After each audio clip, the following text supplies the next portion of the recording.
तो करें शुरू फिर। ठीक है, तो पहली कहानी की शुरुआत करते हैं हम। तो कई सारी बातें और कॉन्स्पिरेसीज हमने सुनी हैं डील विद द डेविल के नाम पे। तो ये उसी से जुड़ी हुई कहानी है।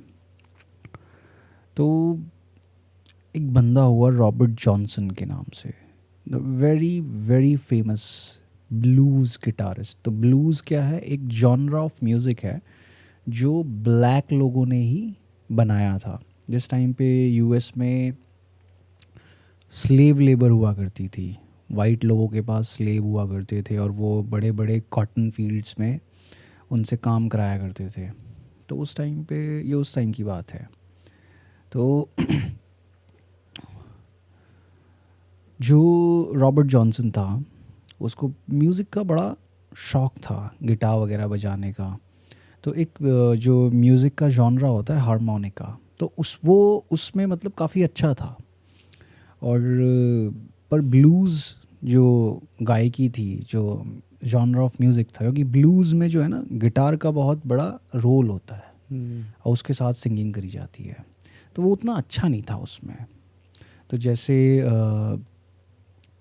उस समय पे क्या हुआ करते, ज्यूक जॉइंट्स हुआ करते थे, ज्यूक जॉइंट्स, जहाँ पे ब्लैक लोग जाते थे दिन भर काम करने के बाद अपना ड्रिंक्स वगैरह लेना और स्मोक वगैरह करना, अपना खाना पीना, मतलब जैसे आज के टाइम पे क्लब्स एंड बार्स वगैरह, तो उस टाइम पे वो जुक जॉइंट्स हुआ करते थे। और म्यूज़िक के लिए वहाँ पे जो उस एरिया के फेमस सिंगर बैंड्स वगैरह हुआ करते थे, वहाँ आते थे शाम को परफॉर्म करने के लिए, उससे ही वो पैसा वैसा कमाते थे। तो ऐसे ही अ, अपने शहर के ज्यूक जॉइंट में जो रॉबर्ट जॉनसन था वो जाया करता था और गिटार वगैरह बजाता था।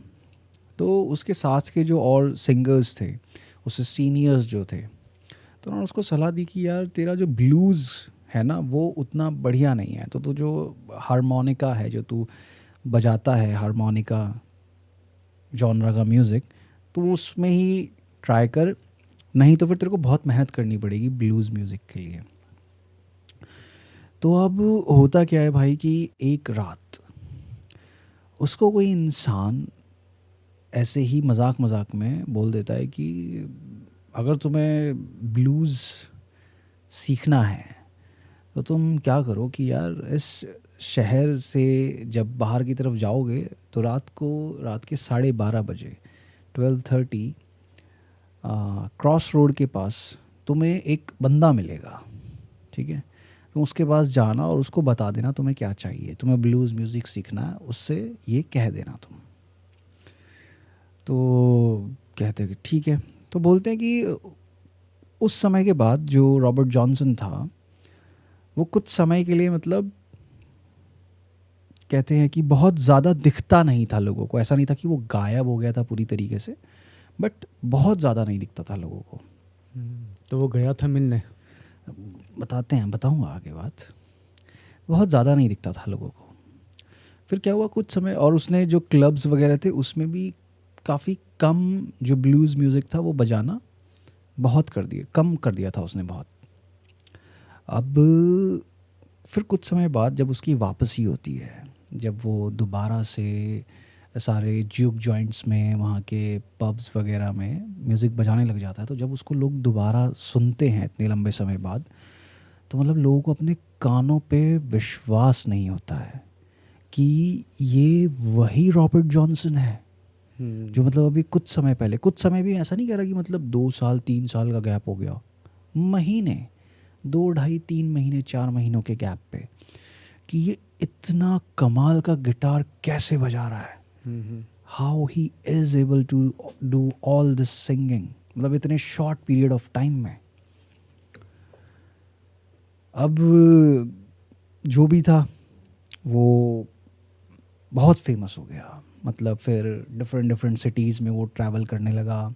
वहाँ के जितने भी पब्स थे, ऐसी जगह जहाँ पे सिंगर्स को बुलाया जाता था गाना गाने के लिए, म्यूज़िक के लिए, वो वहाँ जाने लगा, बहुत फेमस हो गया वो। और उसने अपनी लाइफ में आई thinks around 28 to 29 song total गाए थे उसने, जो रिकॉर्ड किए थे उसने, और 27 की उम्र तक पहुंच के वो ख़त्म हो गया। ठीक है। अब फिर क्या था कि धीरे धीरे कॉन्स्पिरेसीज वगैरह ये सब बातें उठती थी लोगों के बीच में कि यार ये बंदा मतलब इतनी जल्दी कैसे इम्प्रूव कर गया, है ना। तो कोई बोलता था कि भाई ज़रूर कुछ गड़बड़ हो सकती है, और एक बहुत फेमस नहीं, बहुत मतलब कहते हैं एक्सपीरियंस म्यूजिशियन था, उसका मेरे को नाम याद नहीं है, एक वाइट म्यूजिशियन था वो, तो वो भी आई थिंक सो ब्लूज़ ही बजाता था, ब्लूज़ कैटेगरी का म्यूज़िक ही बजाता था वो भी, और वो शहर से बाहर की साइड रहा करता था। तो कोई कहता था कि यार जो रॉबर्ट जॉनसन है उसने उस म्यूजिशियन के साथ जाके ट्रेनिंग करी है, तो मे बी हो सकता है कि वो इसलिए इतना इम्प्रूव कर गया हो। बट वो सब लोग कहते थे कि नहीं, जिस लेवल पे रॉबर्ट जॉनसन था ब्लूज़ म्यूज़िक में, उस लेवल से इस लेवल पे आना जो वो आज कर रहा है, इट्स मतलब नियरली इम्पॉसिबल, कि कोई इतनी जल्दी इतना इम्प्रूव नहीं कर सकता। और फिर क्या था कि काफ़ी लोग उससे पूछते थे कि that did you really made the deal with devil, तो वो मतलब किसी को उस चीज़ के बारे में कोई जवाब नहीं देता था।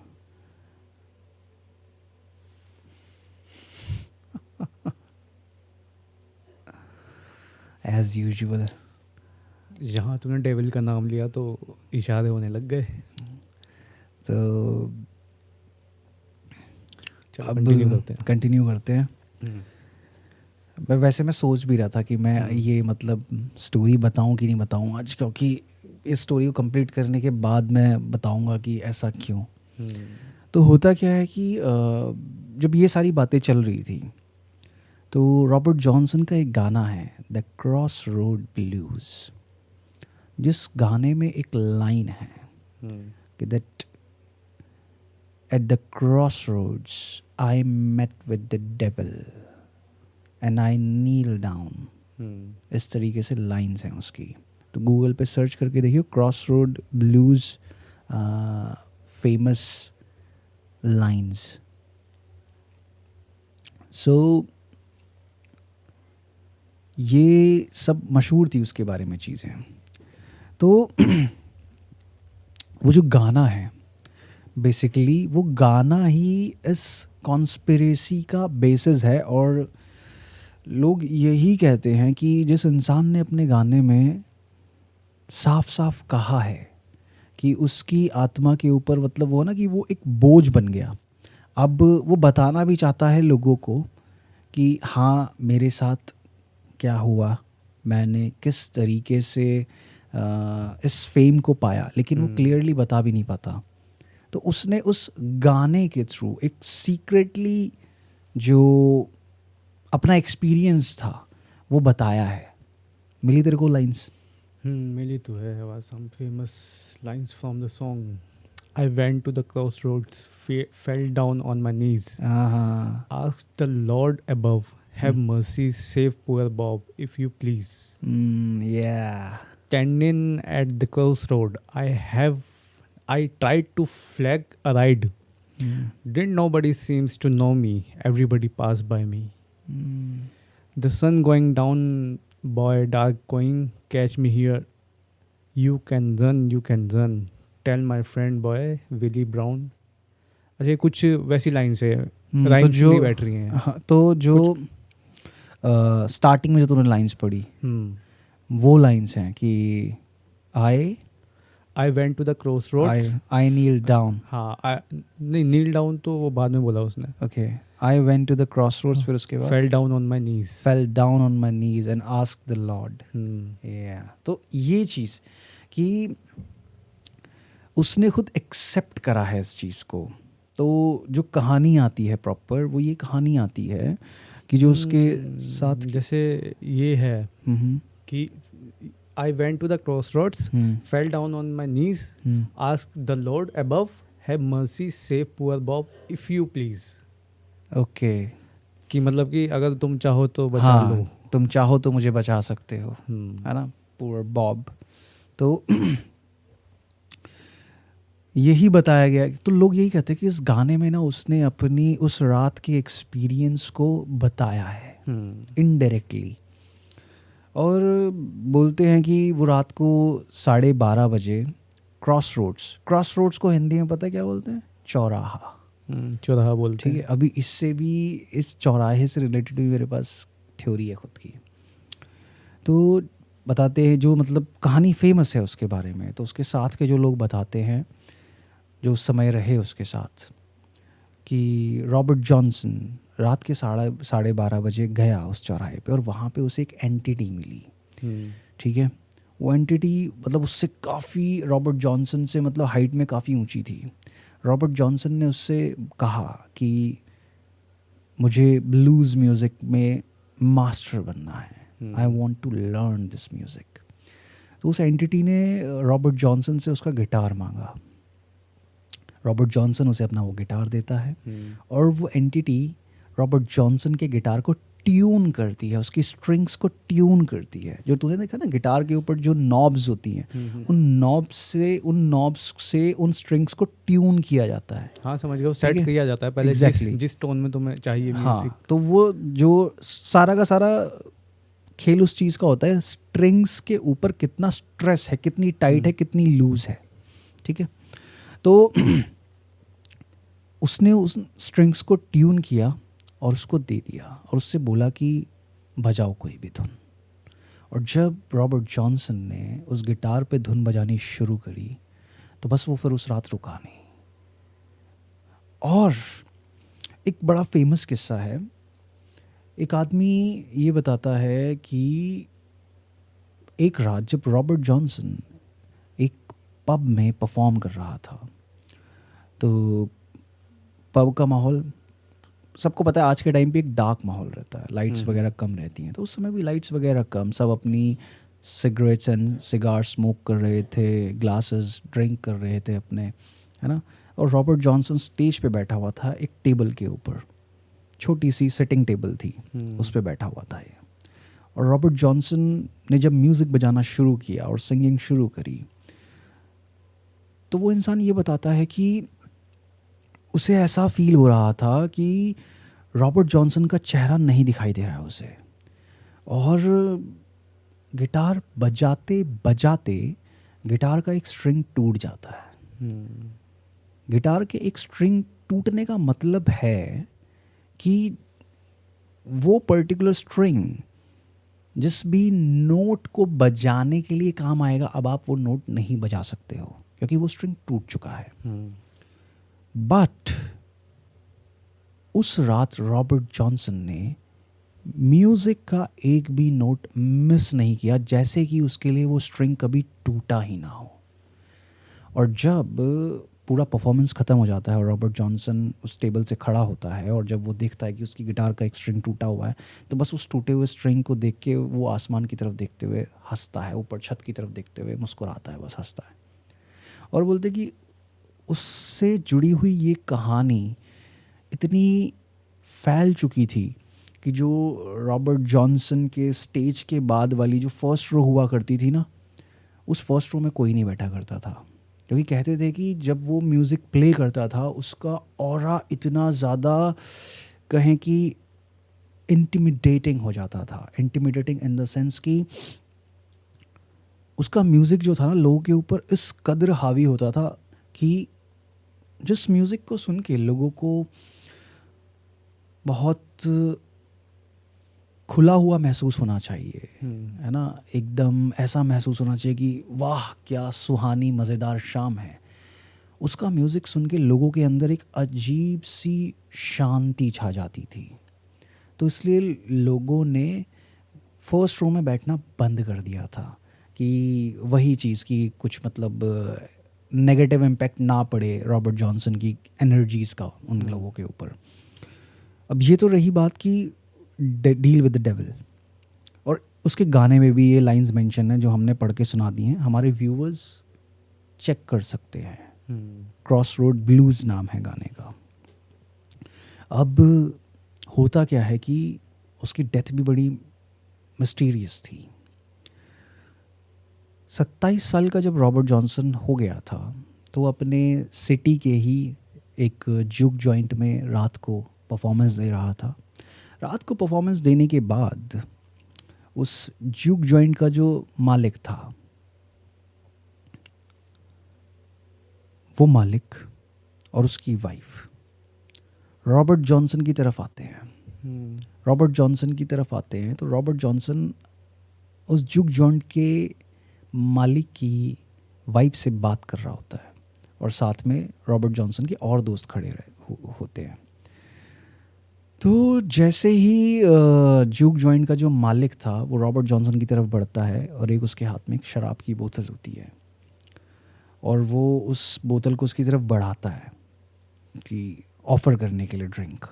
तो उसके साथी जो होते हैं रॉबर्ट जॉनसन के, वो रोकते हैं उसे, जुक जॉइंट के मालिक को, कि नहीं।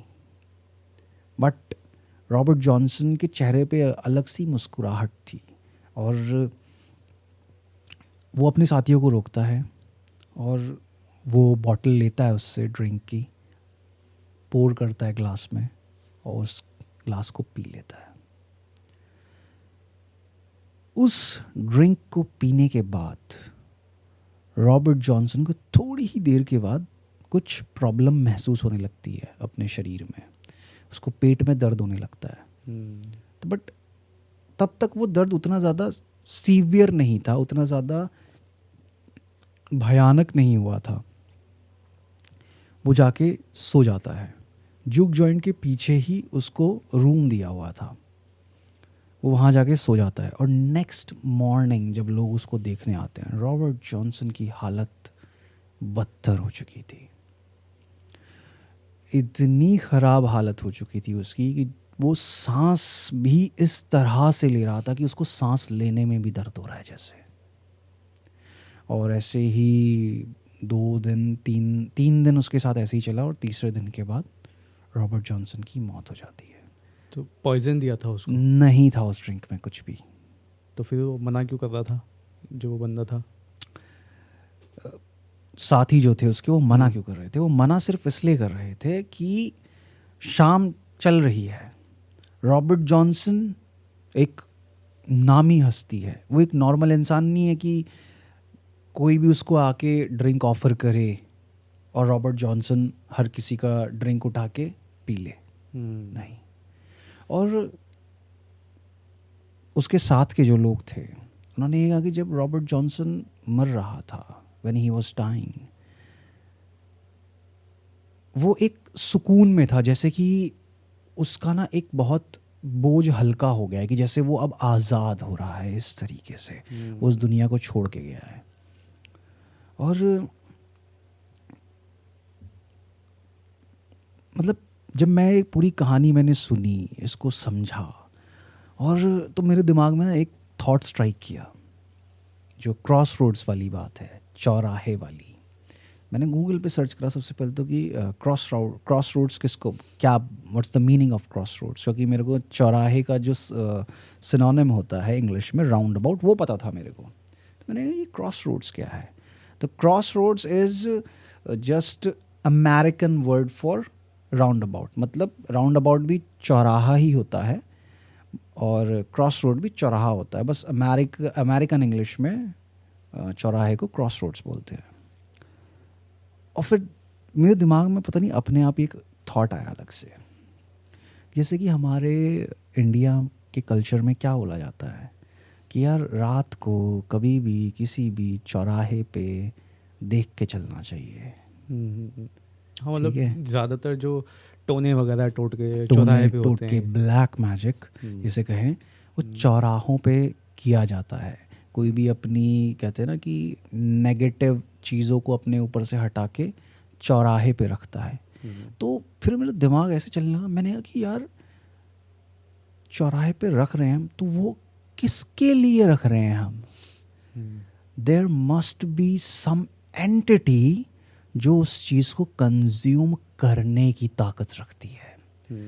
और एक तो ये चीज़ हो गई कि लोग अपना जो उतारा करके रखते हैं, कई बार तूने सुना है कि किसी ने अपनी किसी टाइप की इच्छा पूर्ति के लिए कोई ब्लैक मैजिक या कोई रिचुअल करके चौराहे पे रखा है कि यार अगर आप ये करना चाहते हो, वैसे मैंने कई कहानियाँ सुनी हैं ऐसी कि किसी इंसान को बहुत जल्दी पैसों की लालसा थी कि वो बहुत जल्दी अमीर बने, तो किसी ने उसको बताया कि अमीर बनना है तो भाई तेरे को ये काम करना पड़ेगा, रात के 12:30-1 बजे करीबन चौराहे पे जाना है, एक हंडिया के अंदर तेरे को 60 टाइप के अनाज रखने हैं, 60 टाइप की मिठाइयाँ रखनी हैं, 60 टाइप के कपड़े रखने हैं, 60 टाइप के रंग रखने हैं, और उसको एक लाल कपड़े से ढक के चौराहे पर रख कर आना है और पीछे मुड़ के नहीं देखना है। इतने दिनों के अंदर तेरी इच्छा पूरी हो जाएगी। तो क्या ये चीज़ बिल्कुल उस जैसी नहीं लग रही है कि रॉबर्ट जॉनसन को किसी ने कहा हो कि रात के सागर, क्योंकि उसकी एक इच्छा थी कि उसको बहुत फेमस ब्लूज़ म्यूजिशियन कह रहा हूँ, म्यूजिशियन बनना था, ब्लूज़ संगीतकार बनना था उसको। हाँ, तो क्या पता उसने भी कोई रिचुअल किया होगा, तो वो गया, उसको चौराहे पे जाने के लिए बोला उसको, और कि तुझे कोई वहाँ मिलेगा ज़रूर, और तुझे उससे बस अपनी इच्छा जाहिर करनी है। तो मैंने कहा कि यार कि ये कहानी, मतलब जब मैंने अपने यहाँ होने वाली चीज़ से इसको रिलेट करके देखा तो तब मेरे को लगा कि हाँ देख, इस कहानी में बहुत कुछ ऐसा हो सकता है कि जो सच ना हो, लेकिन जो इस कहानी का बेसिस है वो ज़रूर सच है। वो तो है भाई, क्योंकि वो है कि जैसे तू बता रहा है, तेरी थ्योरी है ये, हाँ, कि भाई वो बंदा चौराहे पे गया है, और चौराहे पे हमारे यहाँ पे रिचुअल्स होते हैं, है ना, अगर किसी को अपना उतारा करना है, जो भी करना, ब्लैक मैजिक करना है, वो तो चीज़ें काइंड होती ऑफ, हैं। और ये कहने वाली वर्डिंग्स हैं कि वो बंदा वहाँ गया चौराहे पे, तो उसकी मुलाकात किसी चीज़ से हुई जिसने उसको गिटार दिया, एक जादुई गिटार, जिसकी वजह से वो उसने अपना नाम को, उसने जादुई गिटार नहीं दिया उसको, मतलब जो भी रॉबर्ट जॉनसन का ही गिटार लेके उस एंटिटी ने ट्यून कर दिया। हाँ, उसको ट्यून कर दिया। अब देख, मैंने बोला ना कि जादुई गिटार दिया एक काइंड ऑफ, है ना, तो वो कहने वाली वर्डिंग से हो सकता है कि वहाँ वो लगातार गया हो, उसने वो रिचुअल किए हो, रेगुलरली रिचुअल, हाँ, वो एक बार का काम ना हो, वो रेगुलर गया हो वहाँ पर, तो ये भी चीज़ हो सकती है। तो जब मैंने सोचा ना इसको, मैंने कहा यार अमेजिंग। तो ये कहानी है रॉबर्ट जॉनसन की, और डील विद द डेविल की जो कॉन्स्पिरेसी थ्योरी है, उस कॉन्स्पिरेसी थ्योरी की हिस्ट्री में ये सबसे पहला केस है जिसको कहा जाता है कि Robert Johnson was the first person who did deal with the devil. लेकिन यार ये तो है, लेकिन अब मैं देखता हूँ ना, काफ़ी सारे सिंगर्स ऐसे हैं वहाँ पर हॉलीवुड में जो जिनके गानों में या तो वो पब्लिसिटी कर रहे हैं, है ना, अब नाम लूँ तो मेरे सामने सिर्फ एक ही है, द वीकेंड, है ना, उसके गानों में काफ़ी गानों में झलक आती है कि हाँ वो बंदा किसी चीज़ को शो करने की कोशिश कर रहा है। उसके गानों में झलक ज़्यादा मेरे को दिखाई देती है ना, वो इल्यूमिनाटी, द सीक्रेट सोसाइटी, मतलब किसी टाइप के सीक्रेट ऑर्डर की, हाँ, सीक्रेट पावर की उसके म्यूज़िक में, म्यूज़िक वीडियोस में झलक दिखाई देती है कि वो इनडायरेक्टली कोई स्टोरी या कुछ बताना चाह रहा है, या फिर सिर्फ ये हो सकता है कि हाँ ये चीज़ पॉप कल्चर में बहुत फेमस है, तो वो एलिमेंट्स यूज़ करो कि उसकी पर्सनालिटी के अराउंड ही एक ऐसी मिस्ट्री क्रिएट हो जाए कि लोग बातें करें, मिस्ट्री के बारे में इंटरेस्टेड होकर उस सिंगर के बारे में बातें करें हो। लेकिन वो भी तो वही चीज़ है ना कि वो भी तो एकदम से उठ के आया ना आगे। मैंने लास्ट टाइम उसका गाना सुना था रिमाइंडर, तो रिमाइंडर में, मतलब उससे पहले मैं नहीं जानता था उसको, फर्स्ट गाना जो मैंने उसका सुना द रिमाइंडर था। मैंने सबसे पहले जो उसका गाना सुना, जब मतलब मेरे को दिखाई दिया वो स्टार बॉय, सबसे पहला वो गाना था स्टार बॉय। फिर उसके बाद मैंने सेकंड गाना उसका जो सुना, जो मतलब लिटरली जो बहुत फेमस हुआ, ब्लाइंडिंग लाइट्स, ठीक है। फिर उसके बाद से ब्लाइंडिंग लाइट्स के बाद से जो उस बंदे का जो कहते हैं ना कि प्रोग्रेस हुई है, जो उसका इमेज बनी है। नहीं, उसके पुराने गाने भी बहुत ऐसे वाले हैं कि नेगेटिव एनर्जी वाले, तो वो सुनी हो एक बार, कॉल आउट माय नेम। हाँ, सुना है, कॉल आउट माय नेम। तो वो भाई वो गाना भी बहुत कि खाली सड़कों पे खड़ा हुआ है, हाँ। चौराहे पे, है ना, एकदम से जो कौवे जो निकल रहे हैं, पिक्चराइजेशन है है ना? उसकी वीडियोस में ना, वो हाँ। बहुत मतलब कहीं ना कहीं उन्हीं चीज़ों से इंस्पायर्ड है। फिर अभी जो आया है कौन सा गाना है यार वो? Cry for me. नहीं, क्राई फॉर मी में तो पूरा ही गेटअप है उसका भाई का, हाँ, इल्यूमिनाटी वाला। इल्यूमिनाटी और द इल्यूमिनाटी का जो आउल है, एक मैं तेरे को बता रहा था ना, वो कौन सा था यार गाना वो उसका, एक सेकंड मैं देखता हूँ। जिसमें वो एम्बुलेंस वगैरह में हाँ, जाता है। एम्बुलेंस वगैरह में जिसमें जाता है, द वीकेंड लेटेस्ट सॉन्ग। बहुत यार मतलब कई सारे जो सिंगर्स हैं पहले, ये मतलब डेविल और इन सब चीज़ों से रिलेटेड गाना गाने को बहुत मतलब नेगेटिव समझा जाता था, बट आज के टाइम पे ये गाने इतने पॉपुलर हो रहे हैं। इस गाने का नाम है ओपन हार्ट्स। Open hearts. तो आज के टाइम पे गाने इतने पॉपुलर हो रहे हैं कि मतलब कोई मतलब सेंस नहीं है इस बात का। जैसे एक बीच में गाना वो चला था अनहोली, उसके लिरिक्स याद नहीं आ रहे मेरे को, अनहोली के क्या लिरिक्स थे देखा ज़रा। वो बड़ा रीलों पे इतना फेमस हुआ था वो गाना, ठीक है, और इतने वीडियोस बन रही थी उस पे।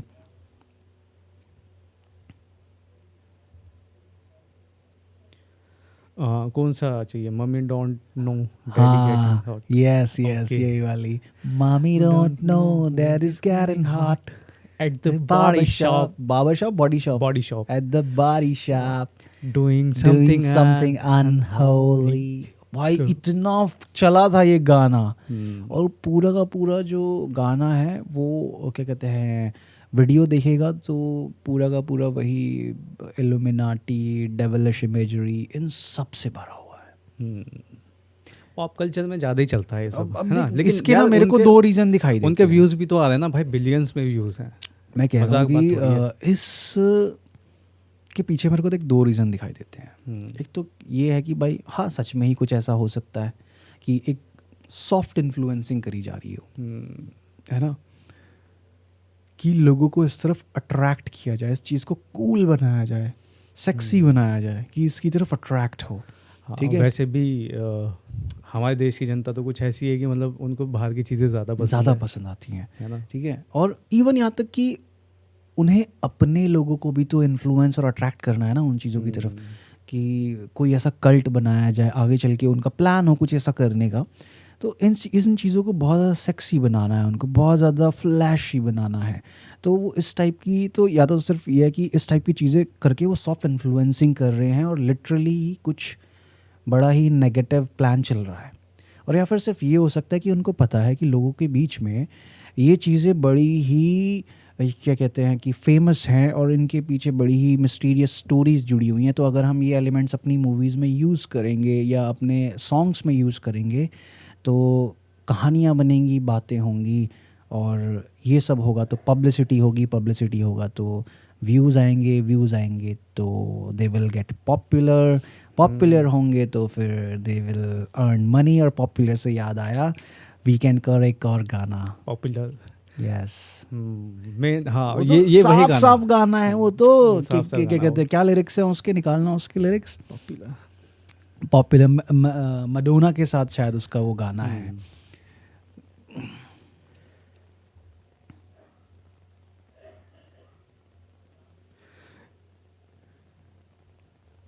ये है I will help you be popular, I will hang with the right, क्या लिखा है, COHOR, I will artist. sell your soul. अच्छा, She will sell her soul to be popular. है ना? तो यार, एंड जो मडोना है उसकी लाइन है गाने में कि जब उसके वर्ड्स शुरू होते हैं गाने के, उससे पहले वो लाइन बोलती है कि I have seen the devil. अच्छा, ये है when I see depressing creatures with unprocessing features, I remind them on their on behalf to think of celebrated heads of state. Tone नहीं पकड़ पा रहे हम, लेकिन हाँ, उसका मतलब वही है। तो मडोना की लाइन है उसमें साफ साफ कि I have seen the devil. तो हाँ वो सुना है ना, वो हाँ, एकोज में आती है वो चीज़। और व्यूवर्स ने भी हमारे सुने होंगे ये हम्म। गाने ना। तो वो अब खतरनाक इन चीज़ चीज़ों है। इन चीज़ों को करने के पीछे ना सिर्फ दो ही रीजंस मेरे को दिखाई देख देते देख, हैं। ये तो है जो तू बोलने ठीक है, वाला, मैं जानता हाँ, हूँ, द वन लेकिन इज जस्ट फॉर द हाँ popularity and the second one is that भाई हाँ समथिंग रियल शिट है इसके पीछे हाँ कि हाँ अब सॉफ्ट इन्फ्लुएंसिंग हो, इस चीज़ को इतना सेक्सी और अट्रैक्टिव बनाओ कि हाँ क्या कहते हैं कि लोग अपने आप ही इस चीज़ और नेगेटिव चीज़ और लूसिफेरियन चीज़ों की तरफ अट्रैक्शन उनका बढ़े। जैसे कि ये मैं इसलिए कह रहा हूँ क्योंकि मेरे एक फ्रेंड थे, हैं अभी भी, नेटफ्लिक्स पे एक सीरीज़ है लूसीफर करके, ठीक है, उन्होंने वो सीरीज़ देखी, ठीक है भाई, उस सीरीज़ को देखने के बाद उनका मतलब लूसीफर जो मतलब डेविल ही है जो, उसको देखने का नज़रिया बदल गया।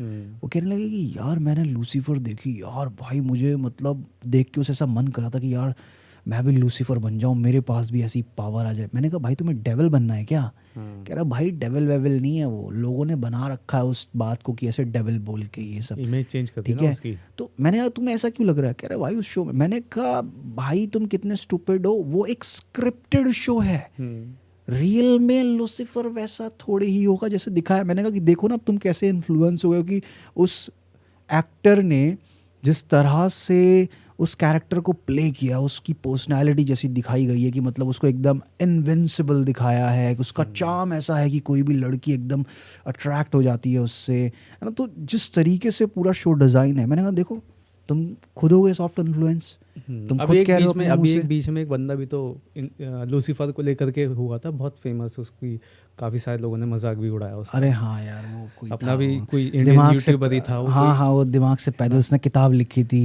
Lucifer was innocent. हाँ वो भी बंदा इन्फ्लुएंस्ड हो वो गया था वो उस चीज़ देख सिंपल ना, उसने वो हम्म। किताब लिखी और जिन लोगों ने उस किताब का रिव्यू किया मंगा के कि ठीक है इसका मजाक बनाया जा रहा है जिन भी हरकतों के लिए, लेकिन जो उसने किताब लिखी है वो भी तो देखे कि असल में है कि नहीं। तो लोगों ने बताया है कि भाई इस बंदे ने चैट जीपीटी में प्रॉम्प्ट डाल के तब ये किताब बनाई है, कॉपी पेस्ट मार के अच्छा, तो चैट सारी जीपीटी से चीज़ें। तो कोई भी बना देगा भाई किताब। प्रॉपर रिव्यू करा लोगों ने उसी किताब का कि सच में इसने कुछ लिखा भी है कि यार खामखाई मजाक बना रहे हैं लोग इसका, बट उन्होंने बताया कि नहीं भाई ये मजाक बनने के ही काबिल है क्योंकि इसने किताब भी चमन वाली लिखी है काफ़ी एकदम। काफ़ी मजाक उड़ाया भाई उस हाँ बंदे का। बहुत ज़्यादा। तो मैंने जैसे कहा ना कि दो चीज़ें हो सकती हैं, या तो वही कि लोग लिटरली इसको सिर्फ पॉपुलैरिटी के लिए यूज़ कर रहे हैं कि हम ये सब बातें करेंगे पॉपुलर हो जाएंगे ये सब, या फिर दूसरा रीज़न ये है कि हाँ भाई something is shady is really going on. ये भी तो वो वैसे वाली ब्लैक चीज़ है। बंदा ही है ना, द वीकेंड, हाँ,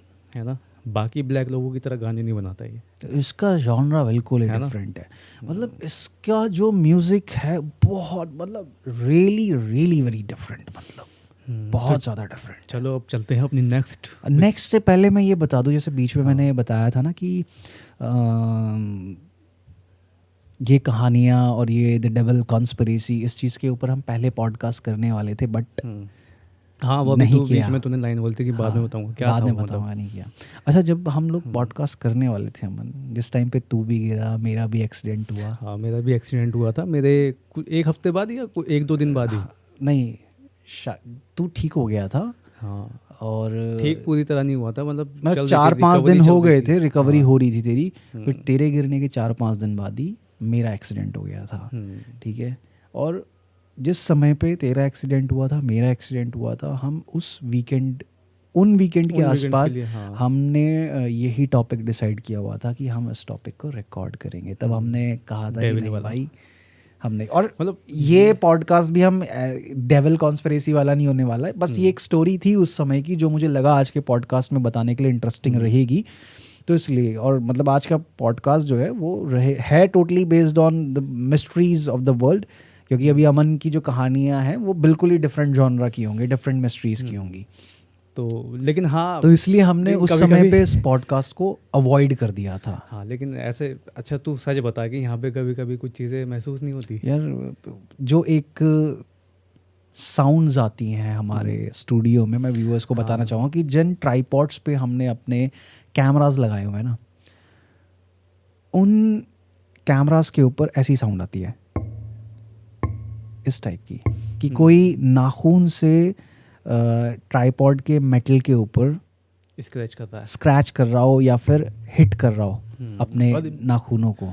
एक बार नहीं, बहुत टाइम से हो रहा है, बहुत टाइम से अब तो हम आदी हो गए इस चीज़ के। एग्जैक्टली जब थोड़ी देर पहले मैंने बोला कि एज यूजुअल, तब भी हमें वो आवाज़ सुनाई देती है। एंड हमें नहीं पता कि ऐसा क्यों होता है। ट्राइपॉड एकदम खुले स्पेस में रखे हुए हैं, कोई ऐसी चीज़ नहीं है उनके आसपास की जो उन पर टकराए या तब वो आवाज़ आए, बट वी डोंट नो।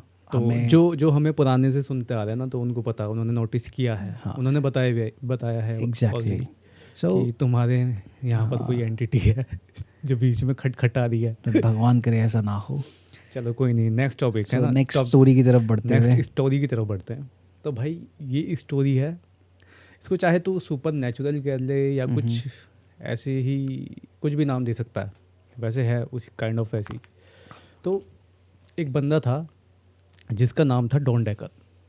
तो डॉन डेकर जो है वो है हाँ पेंसिल्वेनिया का रहने वाला। ओके ठीक है। तो ये कहानी है 1983 की। तो डॉन डेकर जो है वो चोरी के केस में अपनी सज़ा काट रहा था जेल में। ठीक है। तो जब कुछ साल बीत गए उसको काटते हुए सज़ा, तो खबर आती है कि उसका जो ग्रैंडफादर है वो एक्सपायर हो गया। तो फिर उसके बाद वो छुट्टी पे आता है बाहर, मतलब वो होती है ना क्या नाम है, कुछ दिनों के लिए छोड़ देते हैं कि हाँ ठीक है अपना फ्यूनरल वगैरह निपटा लो, तो आता है वो बाहर। तो जैसे ही वो वहाँ ग्रेव यार्ड में जाता है तो उसको याद आता है कि उसके ग्रैंडफादर ने उसके साथ कितना बुरा सलूक किया है ना। तो मतलब काफ़ी ज़्यादा मतलब नफ़रत में होता है वो उस चीज़ को लेकर के, है ना। इतना ज़्यादा होता है कि वो कुछ नेगेटिव चीज़ों को अपने पास अट्रैक्ट कर लेता है। ओके है ना। ये चीज़ें बाद में पता चलती है, लेकिन है ना उसको भी नहीं पता होता कि क्या हो रहा है। तो वो उस टाइम पे वो यही सोच रहा था जब उसके ग्रैंडफादर को दफनाया जा रहा था कि इसने मेरे साथ कितना फिज़िकली असॉल्ट किया है और अब्यूज़ किया है मुझे, बहुत ही चीज़ों को लेके, हर छोटी छोटी चीज़ों को लेकर के। ठीक है। तो वहाँ पे उनका फ्यूनरल हो जाता है। उसके बाद वो अपने दोस्तों के साथ उनके घर चले जाता है ना। तो उनके घर जाता है, उनके घर में जैसे ही वो एंट्री लेता है ना, उसके बाद थोड़ी देर सोफ़े पे बैठता है, सोफ़े के बाद अपना बाथरूम में चले जाता है फ्रेश वगैरह होने के लिए। तो जब वो फ्रेश हो रहा था तो उसके दिमाग में वही चीज़ें घूम रही होती हैं। ठीक है। तो वो देखता है कि क्या नाम है, कुछ टाइम बाद कि कुछ ना बारिश की बूंदें उसके सिर पे गिर रही हैं। अब बारिश की बूंदें हैं या लीकेज है ये नहीं पता उसे, कि हाँ पानी गिर रहा है। तो बाहर आता है, बाहर आके फिर दोबारा अपना सोफे पे बैठ जाता है, तो वहाँ पे भी पानी गिरने लगता है उसके ऊपर। वो बाहर झाँक कर देखता है, बारिश नहीं हो रही होती है ना। तो फिर जब उसके दोस्त आते हैं वो देखते हैं कि भाई ये बैठा हुआ है, इसने सोफ़ा ही गीला कर दिया। कि उसको डांटते कि भाई तूने क्या करा है ना, ऐसे करके। तो कहता भाई मैंने नहीं करा, पता नहीं कहाँ से आ रहा पानी। तो उसके बाद उसको ना वो खड़ा करके साइड में हटाते, क्योंकि उसी के ऊपर टपक रहा होता है पानी। वो देखते हैं कहीं लीकेज तो नहीं है, कहीं भी लीकेज नहीं होती। वो देखते हैं कहीं से पाइप ढीला हो गया या कहीं छेद है या कहाँ से पानी आ रहा, पूरा चेक करते हैं, कहीं कुछ नहीं दिखता। तो उसको वो क्या करते हैं, उसको घर से बाहर निकालते हैं। ओके कि भाई तू 2 मिनट बाहर है। तो उसको बाहर करते हैं तो पानी रुक जाता है। कहीं कोई पानी का नामो निशान नहीं। फिर वो देखते हैं कि बाहर उसके ऊपर सिर पे पानी गिर रहा है। ओके तो वो जैसे फिर उसको अंदर बुलाते हैं, फिर वो करते हैं पुलिस को कॉल। तो पुलिस को कॉल करते हैं, पुलिस आती है। तो पुलिस वाले भी यही कहते हैं शायद प्लम्बिंग का इशू है ये, है ना। तो वो भी पूरे घर में करते हैं ताका झाकी, कुछ पता नहीं चलता। तो उसमें से एक पुलिस वाला देखता है कि जो पानी है वो ग्रेविटी के अपोजिट ऊपर की तरफ उठ रहा है। कि कुछ बूंदें ऊपर की तरफ उठ रही हैं, है ना। तो वो देख के मतलब उसका सिर चकरा जाता है भाई। वो अपने साथी को बोलता है कि देखो ऐसे ऐसे हो रहा है, क्योंकि उसी के ही अराउंड पानी था और कहीं भी नहीं था, और कहीं नहीं, है ना। तो उसको थोड़ी देर मतलब कि वापस उसको मतलब उसका टाइम पूरा हो जाता है, कुछ टाइम बाद तो उसको वापस जेल में भेज देते हैं, है ना। और जो पुलिस वाले आए थे वो अपनी रिपोर्ट में भी यही लिखते हैं कि इस लड़के के साथ ऐसी ऐसी चीज़ें हुई हैं। तो उनके डिपार्टमेंट वाले जो होते हैं उनको मना भी करते हैं, नहीं भाई ये तो सादा सादा बेवकूफ़ी है, ऐसी ऐसी रिपोर्ट कैसे बना सकते हो तुम। कहते हैं कि भाई जो हमने देखा है वही लिख रहे हैं हम, कोई बना के नहीं लिख रहे, है ना। तो वो कहते हैं कि हमने अपनी क्या नाम है नौकरी पे खेल के भयंकर वो रिपोर्ट बनाई है। तो मतलब कि जो हुआ था वो हकीकत था, वो झूठ नहीं था। ओके। ठीक है। तो फिर वो जब जेल में जाता है, जेल में जाने के बाद भी वही उसका चल रहा होता है पानी वानी का सिस्टम, है ना। तो वहाँ पर एक क्या नाम है कैदी होता है जो उससे किलसता था। तो वो उसको कहता है कि क्या नाम है तेरे में दम है तो मतलब मुझ पे डाल के दिखा पानी, है ना। तो वो उसको घूर के देखता है बहुत। तो वो देखता है कि वो पूरा बंदा मतलब उसकी शर्ट वगैरह सब पानी में भीग जाती है, है ना। उसको गुस्सा आ रहा होता है उसके ऊपर, तो वो उसकी शर्ट वगैरह सब पानी में भीग जाती है। तो भाई और उसके बाद उनको लगता है कि ये वो है, उनको पॉज नहीं हुआ अभी भी। उनको लगता है कि ये मतलब पता नहीं क्या ही चीज़ है। तो वो डॉक्टर के पास जाते हैं हॉस्पिटल में पता लगाने के लिए। तो जब डॉक्टर देखता है तो डॉक्टर कहता है ये मेरे बस की बात नहीं है, ये आप साइकाट्रिस्ट या ऐसे किसी उसको दिखाओ। तो वो उसको दिखाते हैं, वो कहते हैं कि भाई इसके जो दिमाग पे ना काफ़ी ज़्यादा बर्डन है, जिसकी वजह से इसने कुछ एनर्जी इसको अट्रैक्ट कर लिया अपनी तरफ, है ना। तो जिसकी वजह से ये ऑरा इसका क्रिएट हो रहा है इस तरीके से। तो वो उसका हिप्नोटाइज वगैरह करते हैं, सब कुछ करते हैं, वो वापस ठीक हो जाता है वो। ओके। तो पानी वाला सिस्टम ख़त्म हो जाता है उसका। तो मैं सुन के काफ़ी ज़्यादा मैंने कहा ये बहुत ही अजीब केस था ये कि वो मतलब बंदा उसने ऐसी एनर्जी अट्रैक्ट कर ली कि उसके ऊपर हमेशा पानी टपकता रहता था। बारिश होती है तभी तो उसका नाम मतलब उसमें रख दिया था कि मतलब Don Decker the rain boy. Don Decker the rain boy. ओ भाई साहब, नाम भी बड़ा सही दिया है। तो इंटरेस्टिंग, वेरी ये कहानी थी। इंटरेस्टिंग। और एक किस्सा और है ऐसी, मतलब ऐसा तो नहीं है, थोड़ा अलग है इससे हटके, कि एक बंदा था जिसका नाम था क्या नाम है इसका, हाँ गैंगर टेलर। तो गैंगर टेलर की भी मतलब बहुत ही अमेजिंग सी स्टोरी है कि बहुत ही मिस्टीरियस तरीके से वो बंदा गायब हो गया। तो हुआ ऐसा था कि जो गैंगर टेलर है ये एक स्कूल ड्रॉप आउट लड़का था, है ना। 8th के बाद इसने स्कूल छोड़ दिया था। लेकिन इसका दिमाग जो है ना इतना तेज़ था मैकेनिक्स में, इसने इसको ना सेकेंड वर्ल्ड वॉर में एक क्रैश प्लेन मिला था जिसको इसने रीस्टोर कर दिया खुद अपने दम पे, किसी की मदद नहीं ली, है ना। तो उसके बाद इसने एक गाड़ी भी बनाई थी खुद से ही, सिंगल सिलेंडर वाली।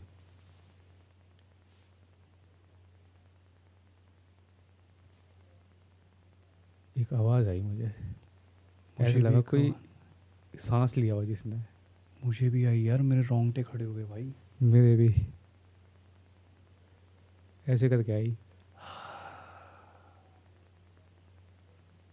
बिल्कुल। और वो आवाज़ यहाँ से ऐसे गई है वो। हाँ। ये लैपटॉप का फ़ैन तो नहीं चला था अभी? ये तो पहले से ही चल रहा है। या ये पीछे कबूतर भी है यहाँ पे?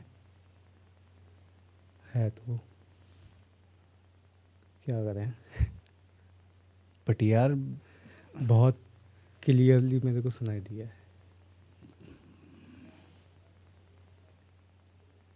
और ऐसा नहीं है कि मुझे ही सुनाई दी है, तूने भी तभी बोला भाई। मैं तो बोलते बोलते मतलब मुझे सुनाई दे रहा है। मैं सन हो गया यार एकदम मेरे से। भी एकदम से रोंगटे खड़े हो गए भाई सब। क्या करें। तो हेल मैन, क्या था ये। मुझे लगता है अभी इस टाइम के लिए हमें पॉडकास्ट यहीं रोक देना चाहिए, है ना। यार नेक्स्ट वीक करेंगे। नेक्स्ट वीक करेंगे, हम डालेंगे इसको एज इट इज़, कोई दिक्कत नहीं है, ठीक है। बट अभी कितना टाइम हुआ है? अभी आई थिंक 44 मिनट्स का रिकॉर्ड हो गया है। हम इसको अभी रोक देते हैं, बाद में करेंगे, ठीक है। बाद में पॉडकास्ट करेंगे guys. I think sorry guys, इसको हमें यहीं पे रोकना पड़ेगा। चलते हैं यार, मिलते हैं नेक्स्ट वीक आपसे। अगर कुछ भी इस चीज़ पे अपडेट होगा तो हम देंगे। Bye bye. क्लोज करें यार।